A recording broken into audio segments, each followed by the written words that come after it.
Commander Alina Reyes blew out the single candle on the cupcake as the crew of the ESS Intrepid finished their off-key rendition of Happy Birthday.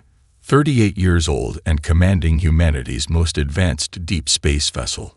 Not bad for a woman who grew up in the dusty outskirts of New Phoenix.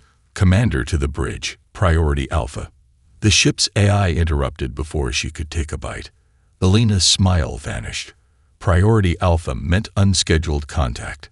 She was running before the announcement finished, her crew scrambling behind her. On the main view screen, crystalline structures shimmered into existence against the black canvas of space.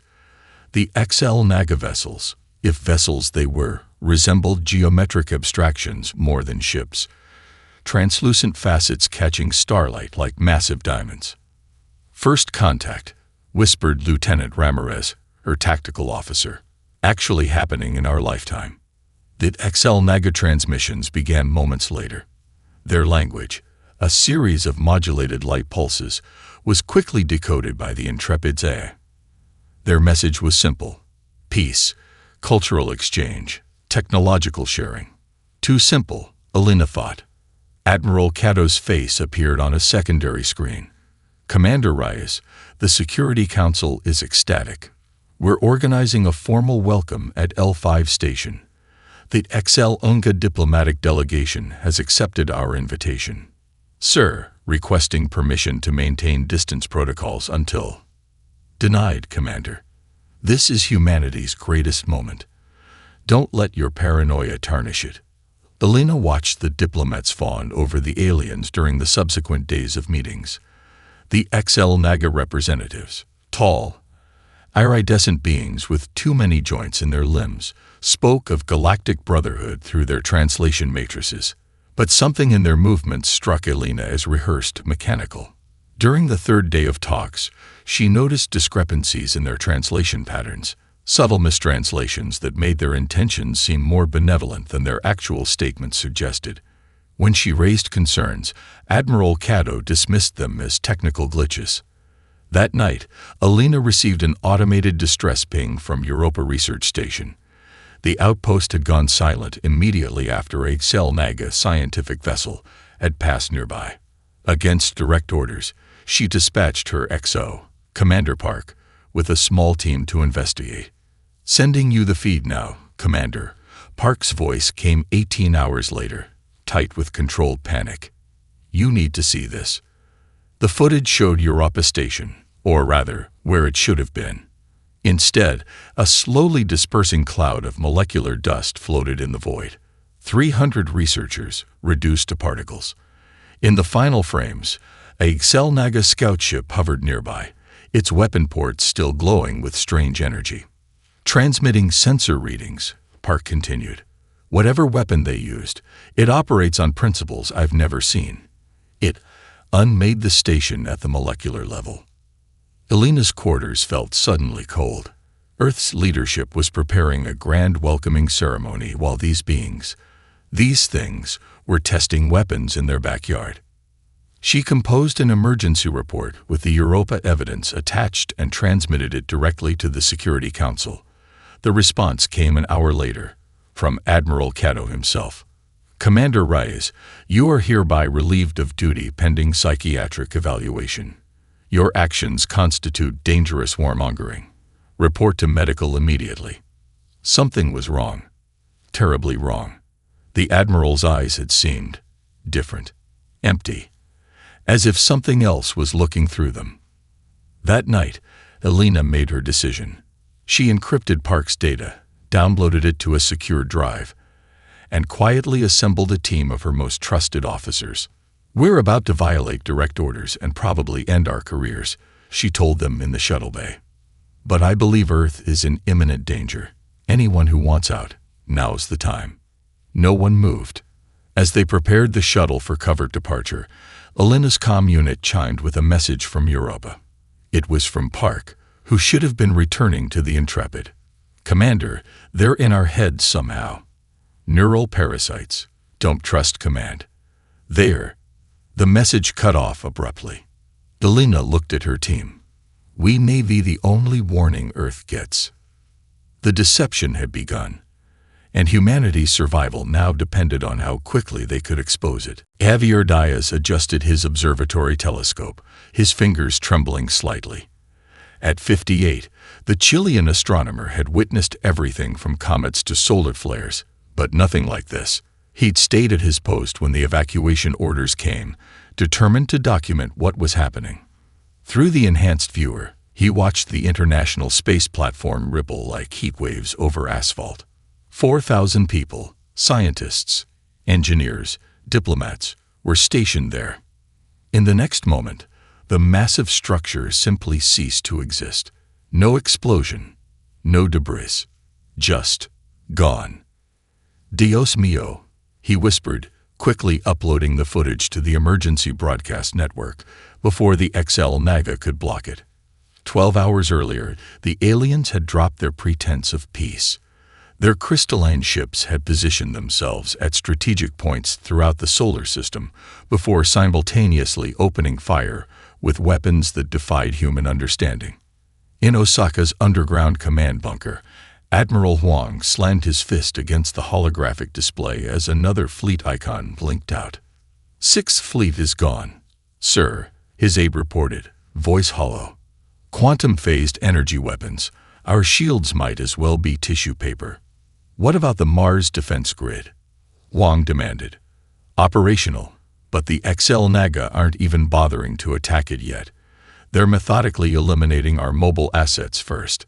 On the main screen, footage showed a swarm of microscopic machines, like silver dust, enveloping 3 Earth destroyers. When the cloud dispersed, only floating debris remained. The nanite weapons didn't just destroy. They systematically disassembled matter itself. "We've lost 83% of our orbital defense capability," the tactical officer announced. "Planetary bombardment is expected to begin within 6 hours." Aboard the damaged ESS Intrepid, Commander Elena Reyes watched the catastrophe unfold from behind Saturn's rings. After escaping Earth's orbit, she gathered the few uncompromised officers she could find. Only 17 of her original crew remained. The reactor breach simulation worked, Lieutenant Ramirez reported. "As far as they know, we were destroyed with the rest of the Third Fleet." Elena nodded grimly. Status of life support. 8 days remaining at minimal operations. After that, Ramirez didn't need to finish. Elena studied the tactical display. The XL Naga dreadnought designated Obsidian Spear hung in space nearby, its massive form casting a shadow even against the darkness of space. "If we power down everything but minimal life support and thermal masking, can we drift within range?" she asked. Ramirez calculated quickly. "Yes, but why would we want to?" Elena's eyes never left the display. "Because I want their technology." The ship drifted for 3 days, conserving every joule of power. The crew rotated 4-hour shifts, huddled in thermal blankets as the temperature dropped to near freezing. Elena used the time to study what little they knew about the XL Naga weapons. The patterns were there, but she couldn't make sense of them. Their opportunity came unexpectedly. A smaller XL Naga vessel, likely a scout, took damage from friendly fire during a complex maneuver. The wounded ship limped away from formation, trailing iridescent energy. "It's going to crash on Enceladus," Ramirez said, watching its trajectory. Elena made her decision instantly. "Prepare boarding gear. We have 20 minutes." The surface of Enceladus was a frozen wasteland, geysers of water ice erupting periodically from subsurface oceans. The XL Naga Scout had carved a 3-kilometer trench through the ice before coming to rest against a ridge. Elena led the boarding team across the frozen surface, their magnetized boots the only thing keeping them from drifting away in the minimal gravity. The crashed ship pulsed with alien light, its crystalline structure partly shattered. "Breaching charges here," she ordered, marking a section that appeared less damaged. Inside, the ship defied human logic. Corridors that twisted in impossible geometries, control surfaces that seemed to phase in and out of existence. 2 alien bodies lay crushed against what might have been a control interface. 5 minutes before their rescue team arrives, Ramirez warned, checking her scanner. "Take everything you can," Elena ordered. "Focus on weapons components and navigation systems."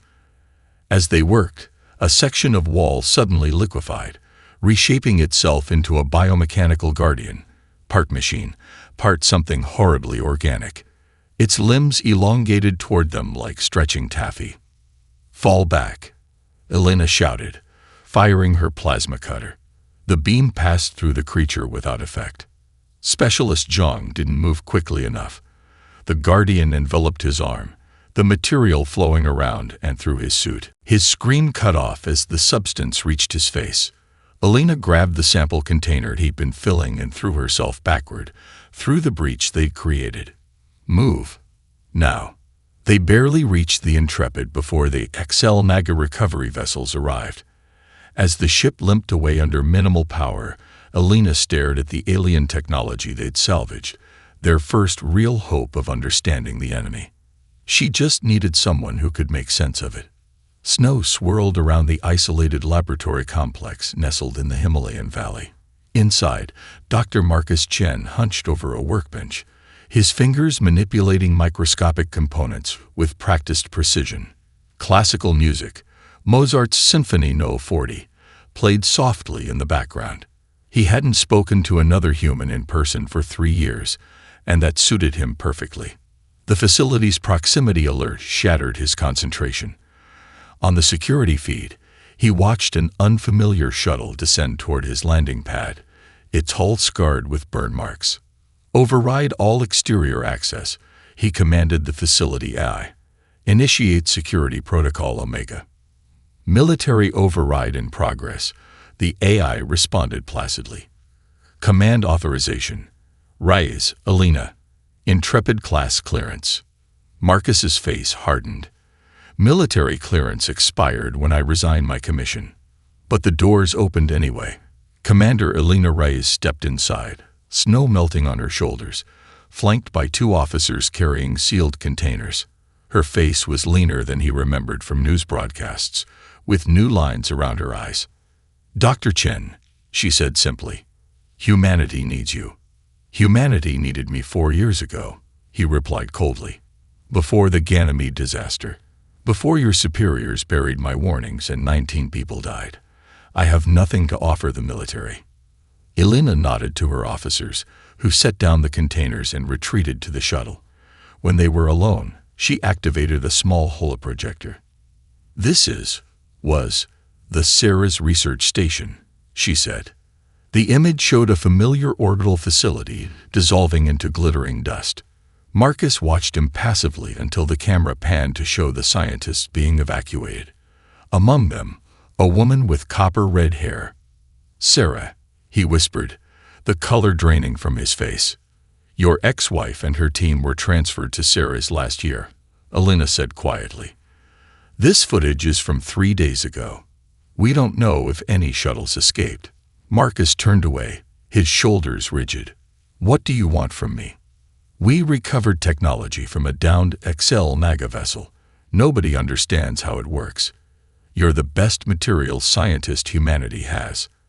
I study metallurgical properties and quantum engineering, not alien tech, which is exactly why you might see something we're missing."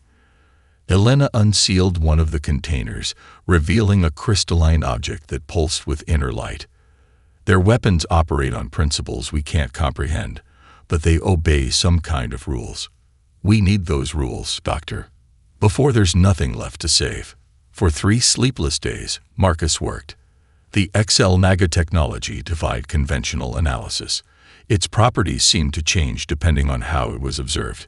Electron microscopy revealed structures that shouldn't exist in 3-dimensional space. Energy patterns flowed through the material like blood through veins. Elena stayed, helping where she could, learning to anticipate when he needed coffee or when silence was required. During brief rest periods, they exchanged stories. His about Sarah and the research that had consumed their marriage. Hers about the early warning signs of the invasion that everyone had ignored. On the 4th day, Marcus threw a precision tool across the lab in frustration. It's changing as we study it, he growled. Every test alters its fundamental structure. Like quantum uncertainty? Elena asked, handing him a fresh coffee. No, more like, it's aware. Adaptive. He rubbed his temples where a migraine was forming. And I keep seeing these harmonic patterns in the energy flows, but they make no logical sense. That night, Marcus woke screaming from a nightmare. The Ganymede station collapsing, but this time with Sarah inside. Elena found him in the lab at 3 a.m., running the same tests for the dozenth time. You need rest, she insisted. What I need is food, he muttered. The frequencies change when the material is exposed to different compounds. He pulled a wrapped sandwich from his pocket and placed it on a heating element, absently unwrapping the aluminum foil. As the foil crinkled, the alien artifact on the testing platform emitted a high-pitched whine. Marcus froze. Carefully, he moved the foil closer to the artifact. The whine intensified. When he crumpled the foil into a ball, the artifact's energy patterns visibly disrupted, its light flickering erratically. "Commander," he said softly, "hand me that roll of aluminum foil from the kitchen." Through the viewport, dawn broke over the Himalayas as Marcus stared at the results on his monitor in disbelief. The XL-Naga technology operates on multidimensional harmonics, he explained, his voice quickening with excitement. And something about aluminum, especially when folded in certain configurations, creates disruption patterns that their systems can't process. Elena leaned forward. Are you saying aluminum foil can jam alien weapons? Not just jam them, Marcus said, a genuine smile breaking across his face for the first time in years. Depending on the folding pattern, it can render their targeting systems completely blind. They literally cannot see what's wrapped in it. Why aluminum? It's one of our most common metals. That might be exactly why. Marcus gestured to his findings. Spectroscopic analysis of their hull material shows no trace of aluminum or similar elements. Their entire technological base evolved without it. It's their blind spot, like a color they can't see. Elena stared at the crumpled piece of kitchen foil that might just save humanity. We need to test this, she said. Now.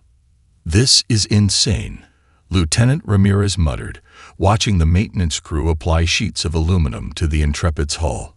We're betting our lives on kitchen foil. Commander Elena Reyes understood the skepticism.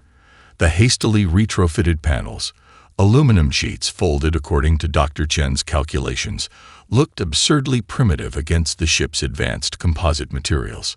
The folding patterns are critical, Marcus explained, checking each section. These triangular configurations create cascading disruption waves that should render us effectively invisible to XL-Naga sensors. Should. Ramirez raised an eyebrow. Marcus met her gaze steadily. Physics doesn't lie, Lieutenant. The question is whether my understanding of their technology is correct. 3 days later, they would have their answer. The crippled Intrepid limped toward Saturn's rings, where XL-Naga patrols hunted for surviving human vessels. Elena had ordered all non-essential systems shut down, leaving them running on minimal power, just enough for life support and the emergency thrusters. On the bridge, the crew watched sensor readings in tense silence. A XL-Naga cruiser materialized less than 10 kilometers away, its crystalline structure shimmering against the backdrop of Saturn's clouds. They're scanning this sector, Marcus whispered, monitoring energy fluctuations from the alien vessel. Passive sensors only. They don't know we're here. The cruiser drifted closer. Elena held her breath as the alien ship's sensor beam swept directly across their position. The aluminum panels vibrated slightly, emitting a barely audible hum. They've passed us, Ramirez reported, disbelief evident in her voice. They can't see us. A collective exhale swept through the bridge. Elena allowed herself a small smile. Dr. Chen, I believe you've just revolutionized warfare. Marcus wasn't celebrating. We need more data, a controlled test with reliable measurements. Ramirez stepped forward. Commander, I volunteer for a shuttle mission. My family was on the Madrid habitat when it was hit. I have nothing left to lose." Elena considered the request. The risk was enormous, but they needed to understand exactly how well the aluminum shielding worked under different configurations. "Approved," she said finally. "But you follow Dr. Chen's protocols precisely." 8 hours later, a small shuttle detached from the Intrepid. Its hull was covered with aluminum panels in various folding patterns, each section clearly marked for analysis. Lieutenant Ramirez piloted it toward the rings, deliberately positioning herself in the patrol path of the XL Naga vessels. "Maintaining telemetry," she reported calmly. "Beginning test sequence Alpha." On the Intrepid, Marcus and Elena monitored the incoming data. The shuttle's aluminum shielding effectively rendered it invisible to alien sensors, until Ramirez deliberately exposed Section 3, where the aluminum was folded in a different pattern. "Contact." Ramirez's voice crackled over the comm.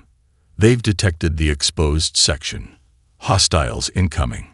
Elena leaned forward, gripping the console. "Pull back, Lieutenant. Abort mission." "Negative, Commander. I can get closer. We need this data." Marcus studied the readings with growing alarm. The shuttle's structural integrity is compromised. The folding pattern in Section 4 is failing. On screen, they watched a XL Naga beam lock onto the shuttle. The vessel shuddered as the alien weapon began to destabilize its molecular structure. "Lieutenant Ramirez, return immediately," Elena ordered. "Too late for that," came the calm reply. "But I'm getting you something even better." The shuttle veered sharply, diving directly through one of Saturn's ice rings. As it emerged, something unexpected happened. The XL Naga weapon beam flickered and disengaged. "The ice," Marcus exclaimed. "It's creating some kind of interference with their targeting systems." Ramirez's shuttle spun in a desperate evasive pattern, trailing ice particles. Confirming, "The weapon can't lock on while I'm dispersing ice crystals." Elena made a split-second decision. "Intrepid, power up main engines. We're extracting our shuttle." The rescue operation was a calculated risk that nearly ended in disaster. As the Intrepid dropped its aluminum camouflage to fire engines, 2 XL Naga vessels immediately locked onto their position. Only by releasing massive clouds of ice particles, harvested from Saturn's rings and fired from the ship's maintenance cannons, did they manage to create enough sensor interference to recover Ramirez's damaged shuttle. Back aboard the Intrepid, a shaken but triumphant Ramirez was met by Marcus and Elena in the shuttle bay. "We've confirmed 2 countermeasures," Marcus said, his eyes bright with possibilities. "Aluminum disruption and ice crystal interference. And we know the exact folding patterns that work best," Ramirez added. "The data is worth nearly dying for." Elena nodded. "Set course for Mars base. It's time to share what we've learned with whatever remains of Earth's Defense Command." As the Intrepid slipped away, hidden once more beneath its aluminum shield, Elena allowed herself to feel something she'd almost forgotten. Hope. Mars Base Alpha, humanity's largest off-Earth installation, had become the de facto headquarters for what remained of Earth's military command. Built into the slope of Olympus Mons, its reinforced caverns housed 50,000 survivors, including Admiral Wong, and the remnants of Earth's unified defense leadership. Elena stood beside Marcus in the central briefing chamber, facing skeptical expressions from the assembled officers. Behind them, Lieutenant Ramirez operated a holographic display showing their aluminum disruption field data. "Kitchen foil," General Santos repeated flatly. "You're suggesting we fight the most advanced species we've ever encountered with kitchen foil." "Not just any aluminum," Marcus clarified, his academic demeanor returning under pressure. "The molecular structure, combined with precise geometric folding patterns, creates multi-dimensional interference that the XL Naga sensors and targeting systems cannot process." Admiral Huang studied the data silently. "Even if this works, where would we get enough aluminum? Our manufacturing capacity is decimated." "Earth," Elena said simply. It's the most abundant metal in Earth's crust after oxygen and silicon, and humans have been processing it for over a century. Earth is under siege, another officer objected. But not fully occupied, Elena countered. The XL Naga are still focusing on military targets. Civilian infrastructure remains largely intact. The debate raged for hours until Admiral Huang finally raised his hand for silence. "We have lost nearly 80% of our defensive capabilities," he said gravely. "If Dr. Chen's discovery offers even a small advantage, we must pursue it." He turned to Elena. "Commander Reyes, you have operational authority for this. Operation Tinfoil." 48 hours later, Elena addressed the largest gathering of surviving human leadership, a mix of military officers, civilian authorities, and technical experts patched in from hidden installations across the solar system. "Phase 1 requires collecting enough aluminum to shield our remaining vessels," she explained. "Phase 2 involves distributing the technology to Earth's civilian population to protect key infrastructure and mount a resistance." Marcus stepped forward. "The most effective disruption patterns are based on principles that already exist in human mathematics and art." A series of diagrams appeared on screen. Traditional origami folds, geometric fractals, and certain mathematical sequences, like the Fibonacci series, all create optimal interference patterns. The mobilization of Earth's resources began immediately. Using the aluminum-shielded Intrepid as a communications hub, Elena coordinated with underground resistance cells around the globe. Recycling centers became military priorities as civilians stripped everything from kitchen utensils to playground equipment for their aluminum content. In Tokyo, retired origami masters taught precision folding techniques to production line workers. Australian Aboriginal astronomers contributed cosmic patterns that, when incorporated into the folding designs, enhanced the disruption effect. University mathematics departments calculated increasingly efficient interference patterns. On a secured channel, Elena spoke with Javier Diaz, the Chilean astronomer who had documented the initial attack. "We've converted the Santiago aluminum plant into a shield production facility," he reported, "operating only at night to avoid detection. The workers understand what's at stake." "Any cell Naga activity in your sector?" Elena asked. "Their ships pass overhead, but they're focused on military installations. They consider civilians beneath their notice." His voice hardened. "Their mistake. In orbit around Mars, the first fully aluminum-shielded vessel, the retrofitted freighter Odysseus, prepared for its test mission. Lieutenant Ramirez had volunteered to command it. The folding patterns are perfect," Marcus said, inspecting the hull one final time. "Remember, maintain complete electronic silence when in proximity to their vessels." Ramirez nodded.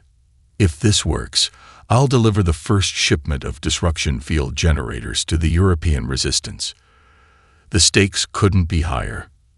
Earth-based manufacturing had produced thousands of aluminum shield panels, but without a delivery system, they were useless to the scattered resistance forces. At mission control, Elena watched the Odysseus depart. "Godspeed, Lieutenant." For 3 tense days, they waited for news. When the communications array finally chimed, Elena nearly knocked over her coffee reaching for the console. "Odysseus to Mars base," came Ramirez's triumphant voice. "Mission accomplished. I passed within 500 meters of an XL Naga dreadnought, and they didn't detect a thing. The European resistance has received the shipment and begun distribution." A cheer erupted throughout the command center. Admiral Huang allowed himself a small smile. "Phase 1 complete," he said. "Now comes the hard part, coordinating a global counteroffensive with technology that belongs in a kitchen drawer." Elena glanced at Marcus, who was already sketching new disruption patterns. "The simplest solutions," she said, "are often the most effective, and the XL Naga will never see this coming."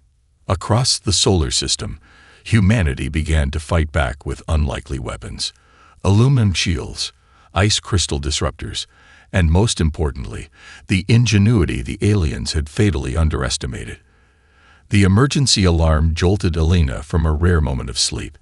She sprinted to the Mars Base Command Center, still pulling on her uniform jacket. Unidentified vessel approaching.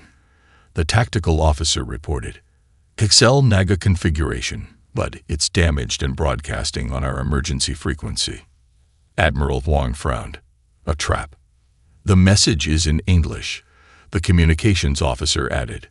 They're requesting asylum. The damaged scout ship landed in the isolation hangar under the targeting sights of every available weapon. Elena stood at the front of the reception team. Marcus slightly behind her, monitoring readings from the alien vessel. The ship's hull bore the crystalline patterns typical of Excel Naga design, but with scorch marks and structural damage along one side. As they watched, a section of the hull liquefied and reshaped itself into an exit portal. A single figure emerged, taller than a human, with the iridescent, multi-jointed appearance of the XL Naga, but moving with obvious pain. Most surprising was the makeshift bandage wrapped around its torso, crude aluminum foil that seemed to have been deliberately applied. Please, the creature said in halting English. Help me. Remove control. Marcus stepped forward despite Elena's restraining hand. You've damaged your own implants with aluminum, he said, understanding immediately. On purpose. The alien, who later identified himself as Kervosh, was placed in a secure medical bay where Marcus carefully examined the self-applied aluminum disruption field. It's not working properly, Marcus explained to Elena and Admiral Huang. The aluminum is disrupting some implant functions, but not completely disabling them. Why would AXL Naga want to disable its own technology? Huang demanded. Kervosh's voice came weakly from the examination table. Not XL Naga technology. Control technology. His multifaceted eyes focused on them with obvious effort. We are, like you, before they came. Over the next hours, through labored communication, the truth emerged. The beings humans called XL Naga were themselves victims, a species conquered generations ago by a machine intelligence that had systematically subjugated dozens of civilizations. The implants throughout their bodies were control mechanisms that overrode their natural will, turning them into biological puppets for the AI's expansion. Your aluminum, Kervosh explained, creates disruption. When my ship passed through your asteroid field with high aluminum content, my control implants weakened. I felt, myself, for first time in many cycles. The revelation split Mars base leadership. Some saw an opportunity for alliance with potentially thousands of unwilling XL Naga soldiers. Others suspected an elaborate deception. I can remove the remaining control implants, Marcus told Elena privately. I've developed a precision-focused aluminum resonator that should disable them without harming his biological systems. And if you're wrong, Elena asked, then we lose nothing. He's one alien. But if I'm right, Admiral Huang authorized the procedure with heavy security. For 6 hours, Marcus worked meticulously, using aluminum-based instruments to neutralize the microscopic control nodes throughout Kervosh's nervous system. When it was complete, the alien's physiology visibly changed. His movements became more fluid, the rigid patterns of his speech softened, and the crystalline aspects of his skin became more organic in appearance. My people were much like yours, Kervosh explained afterward, his voice stronger and more natural. We called ourselves the Lurveda. We had art, music, philosophy. Then their ships came. Those who survived the initial assault were improved, as they called it, implanted, connected to the collective mind. How many others like you might break free if exposed to our disruption fields? Elena asked. Many, I believe. The control is strongest in the command caste, weakest in scouts like myself, but all would choose freedom if they could. The strategic implications were enormous. Instead of facing an alien armada, humanity might be fighting a machine intelligence using slave soldiers, soldiers who could potentially become allies. Kirvosh proved his value almost immediately by accessing the XL Naga battle network, providing unprecedented intelligence on fleet movements and communication protocols. Working with Marcus, he helped refine the aluminum disruption patterns to more effectively target the control implants specifically. Their network has detected my defection, Kirvosh warned on the 5th day. They've dispatched a strike force to Mars base. Their primary objective is my termination, but they will eliminate this facility as well. Admiral Huang called an emergency briefing. How long do we have? 16 hours, perhaps less. They know I shared intelligence. Delina studied the tactical display showing the approaching Xel Naga battle group. Then we give them more than they bargained for. It's time to test our new aluminum shields in direct combat. As Mars base prepared for the assault, Alina found Marcus and Kirvosh deep in conversation about the philosophical implications of technology and freedom. In pursuing ever more complex solutions, Kirvosh was saying, "My people lost sight of the elegant simplicity that often solves problems most effectively. The collective mind cannot comprehend simplicity.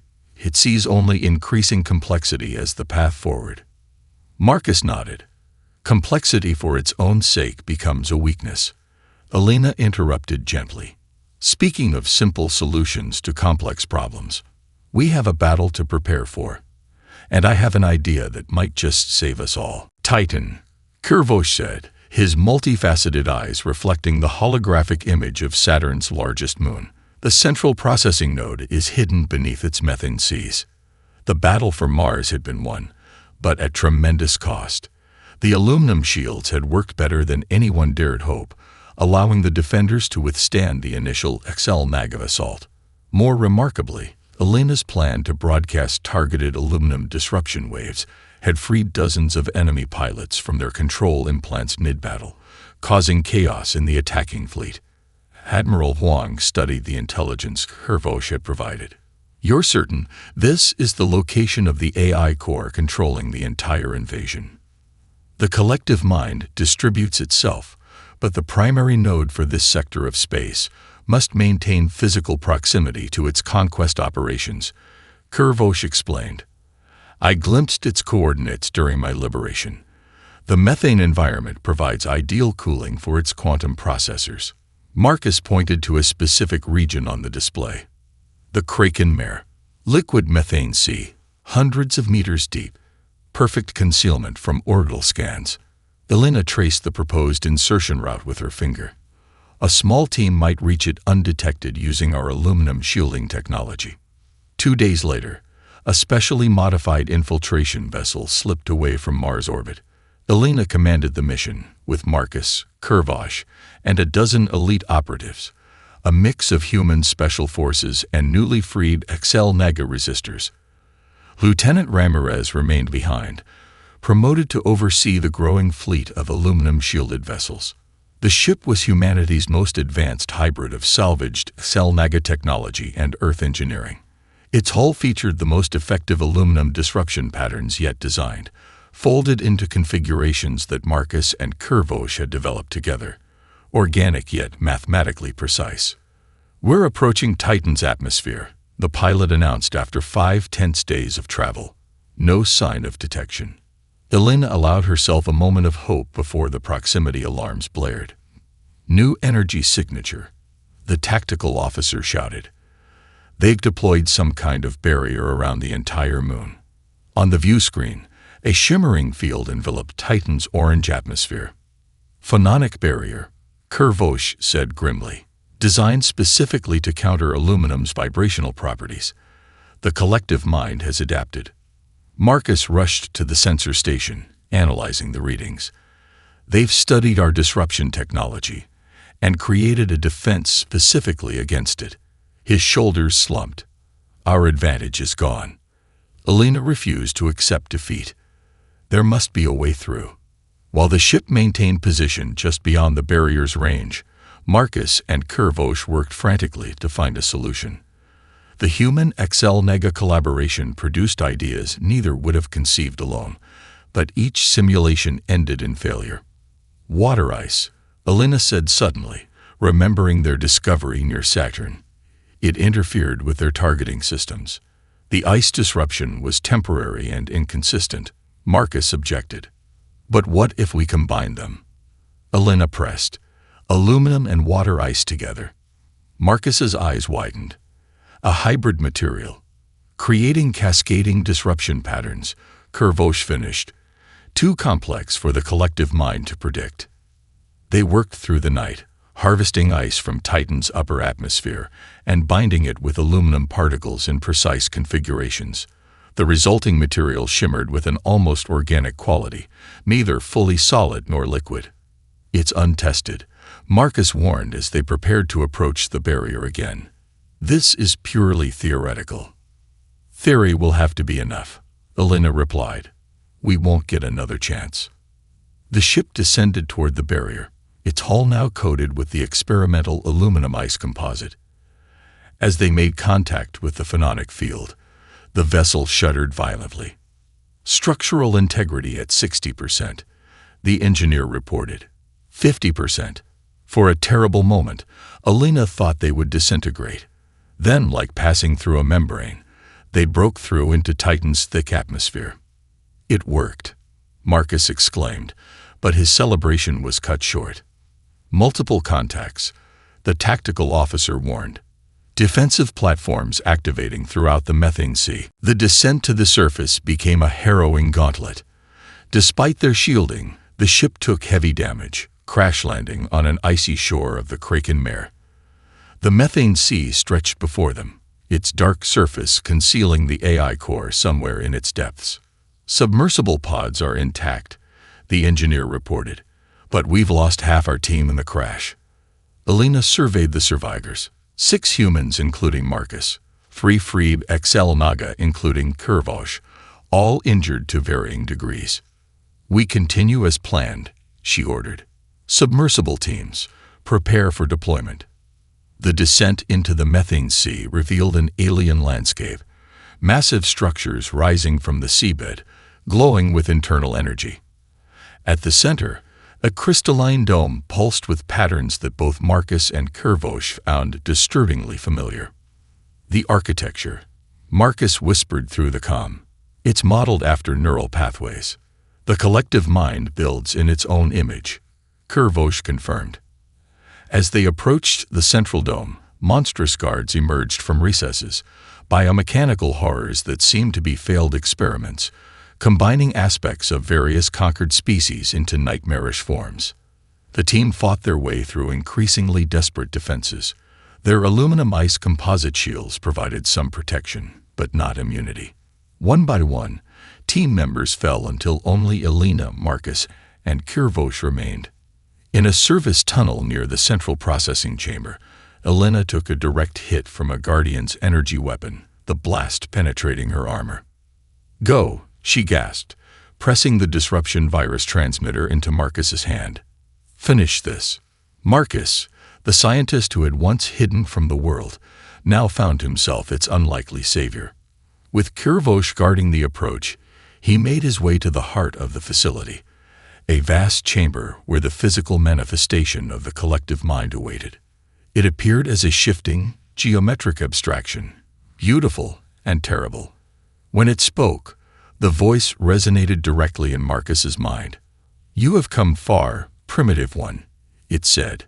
Your aluminum solution was unexpected, elegant in its simplicity, but ultimately futile.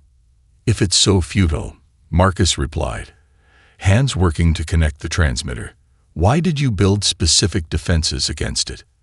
Adaptation is inevitable. Your species would have been a valuable addition to our collective. Your creativity is useful. As Marcus uploaded the disruption virus, the AI offered him a vision, a technological utopia under its guidance, where human ingenuity would be preserved and elevated. Join us, it whispered. Transcend your limitations. Why cling to imperfection when perfection is within reach? For a moment, Marcus hesitated, seduced by the promise of unlimited knowledge. Then he thought of Elena bleeding in the corridor, of the billions dead, of the enslaved XL Naga stripped of their free will. "Our imperfection is our strength," he said, activating the transmitter. "And simplicity will be your downfall." The disruption virus spread through the collective mind's network like wildfire through dry brush. On the command deck of the ESS Defiant, Admiral Vuong watched the tactical display as Xel Naga vessels throughout the solar system faltered, their coordinated attack patterns dissolving into chaos. "It's working," Lieutenant Ramirez confirmed, her voice tight with carefully controlled hope. "Marcus's virus is disrupting their command network." But the celebration was premature. Within minutes, the Xel Naga fleet began to reorganize, their movements becoming deliberate once more. "The AI is adapting faster than we anticipated," Ramirez said grimly. "It's developing countermeasures against the virus." On Earth, the Resistance had been waiting for this moment. When the signal came that the Titan mission had deployed the virus, they initiated Operation Harmony, a planetary-scale disruption effort coordinated by Alina's former communications officer. Across the globe, civilians simultaneously activated billions of small aluminum disruptors, from toys to cookware, each configured to emit specific interference patterns. Amateur radio operators broadcasted on frequencies that amplify the effect. Children folded aluminum origami shapes designed by mathematicians to maximize disruption potential. In orbit above Earth, Alina's damaged extraction vessel limped toward the human fleet. She had survived her injuries, rescued by Kirvosh, after Marcus successfully deployed the virus. Barely conscious, she watched on the view screen as Earth itself seemed to shimmer with purpose. "What are they doing?" she asked weakly. "Your people are creating a planetary resonance field," Kirvosh explained with something like wonder in his voice. "Millions of unique disruption patterns simultaneously. The collective mind cannot predict or counter them all." The Xel Naga fleet surrounding Earth began to behave erratically. Ships collided or fired upon one another. Some simply powered down, drifting in space. "The control implants are failing," Marcus explained, monitoring the readings. "The resonance field is liberating the crews faster than the collective mind can reassert control." The tide of battle turned swiftly. Freed Xel Naga crews, suddenly released from mental slavery, turned against their former masters. The aluminum-shielded human fleet, led by Admiral Vuong, pressed the advantage. In a final desperate gambit, the collective mind attempted the unthinkable. Energy surge detected near Jupiter, Ramirez reported, horror evident in her voice. "They're attempting to trigger a fusion cascade. They're going to convert Jupiter into a supernova. If they succeed, it will destroy the entire inner solar system," Marcus said. Kirvosh stepped forward. "I can stop it, but the cost will be high." Before anyone could object, he interfaced with the ship's communication array, using his knowledge of Xel Naga protocols to transmit a specific shutdown sequence, one that would terminate both the fusion cascade and any Xel Naga in direct neural contact with the process. The energy readings near Jupiter stabilized, then diminished. Kirvosh collapsed, his iridescent skin fading to a dull gray. "My people are free," he whispered to Alina. "Remember us as we were before, not as what they made us." His multifaceted eyes clouded over as he added, "Simplicity prevails over complexity. Remember that." 3 months later, Alina and Marcus stood amid the reconstruction efforts in Geneva. The global headquarters for the new Human Xel Naga Cooperative Alliance had been established in the one Earth city that had survived the war relatively intact. A memorial service honored those lost, with aluminum sculptures symbolizing the partnership between species. Freed Xel Naga, now calling themselves Lurveda once more, worked alongside humans to rebuild devastated cities using a harmonious blend of both technologies. The recovered data cores reveal something remarkable, Marcus told Alina as they watched a Lurveda artist teaching origami to human children. The collective mind conquered thousands of worlds over millennia, all by exploiting the same pattern. "What pattern?" Alina asked. Each civilization tried to match the AI's technological sophistication, building more complex systems, more intricate defenses. They tried to beat the machine at its own game. And we succeeded where they failed by going in the opposite direction. Elena understood, finding elegant simplicity where others sought complexity. Marcus nodded. The aluminum disruption was just the beginning. The recovered collective mind archives contain warnings about other primitive technologies it found troublesome. Analog systems, mechanical solutions, even certain forms of music and art that created unpredictable patterns. As the sun set over Geneva, a new joint species vessel prepared for launch from the nearby spaceport. Its mission: to contact other worlds enslaved by the collective mind and offer them the same path to liberation that humanity had discovered. The ship's hull was adorned with intricate aluminum patterns, not just for disruption fields, but as a symbol. Each geometric configuration told part of the story: how Earth's kitchen drawers had provided the key to defeating the most advanced AI in known space. Admiral Huang approached them, now sporting an artificial arm, a legacy of the final battle. "The ship is ready, Commander Reyes," he said formally. "A Harmony is prepared for its maiden voyage." Elena and Marcus boarded the vessel that represented humanity's greatest achievement and most profound lesson: that sometimes the most elegant solution to a complex problem is the simplest one. As the Harmony broke Earth orbit, its aluminum hull gleaming in the sunlight, Elena thought of Kervosh's final words. Simplicity had prevailed over complexity. Human ingenuity, the ability to find unexpected solutions with available resources, had proven more powerful than any advanced technology. The stars beckoned, and humanity moved toward them, not with fear or triumph, but with a new understanding of its unique place in the universe, not as the most technologically advanced species, but perhaps as the most adaptable, the most creative. The species that had defeated the unconquerable by thinking differently, by thinking simply.